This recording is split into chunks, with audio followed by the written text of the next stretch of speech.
Welcome to your daily dose of Sunday School, episode 150. Today we're starting to look at the ninth commandment. You shall not bear false witness against your neighbor.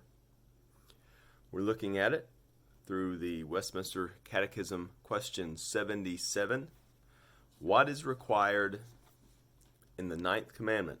The ninth commandment requires the maintaining and promoting of truth between man, and of our own and our neighbor's good name, especially in witness bearing. So we're promoting truth, and we are promoting the good name of our neighbor and ourself. It says, especially in witness bearing. So remember how we have the commandment itself, and then we apply it to different areas.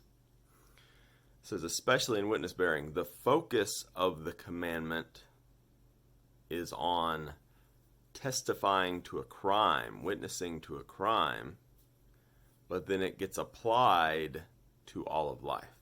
So we're starting with the most basic meaning of not testifying against your neighbor when they haven't really committed a crime.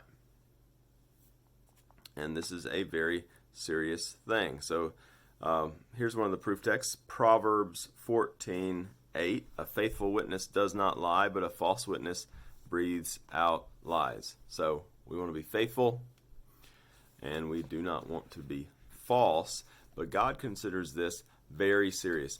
Our nation, one of the many aspects of our unjust laws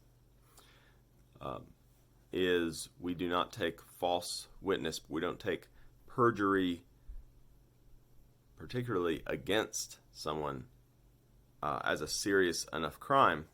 So here's how God takes it. This is Deuteronomy 19:16 through 19. If a malicious witness arises to accuse a person of wrongdoing, so got a false witness who is trying to get someone in trouble. They are falsely accusing someone of a crime they did not do.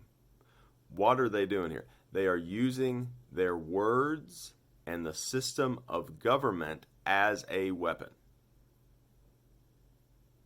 If I tell you that I saw my neighbor commit murder and I'm trying to get them on death row, that is no different, maybe it's a lot slower, that's no different than putting a gun to their head. I'm just trying to get someone else to pull the trigger. So here's the punishment as we go on, a little further down. It says, then both parties of the dispute shall appear before Yahweh, before the priest and the judges who are in office in those days.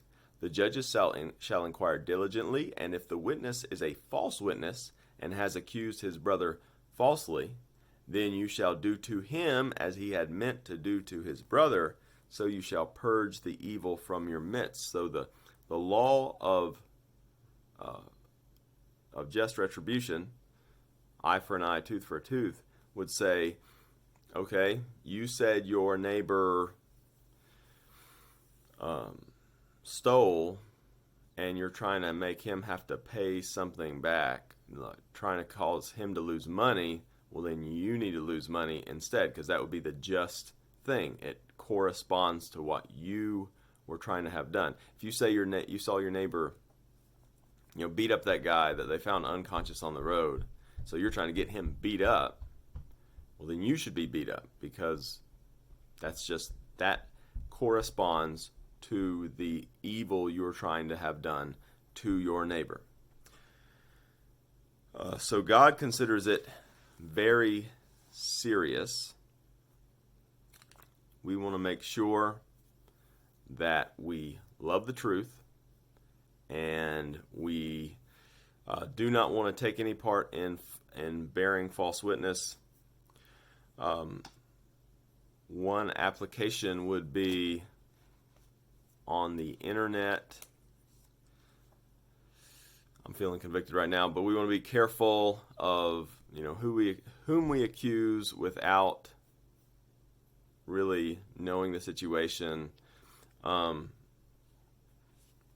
I think of one where people are actually having to pay money now because they slandered that boy in the MAGA hat who was in the face of a Native American man, and he got slandered on TV that he was being racist when it was actually the Native American man who got in his face and started beating a drum.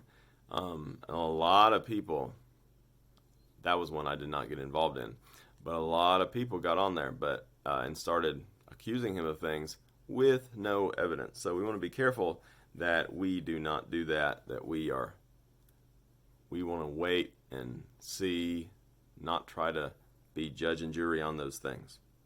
So remember that. Bearing false witness is a terrible evil.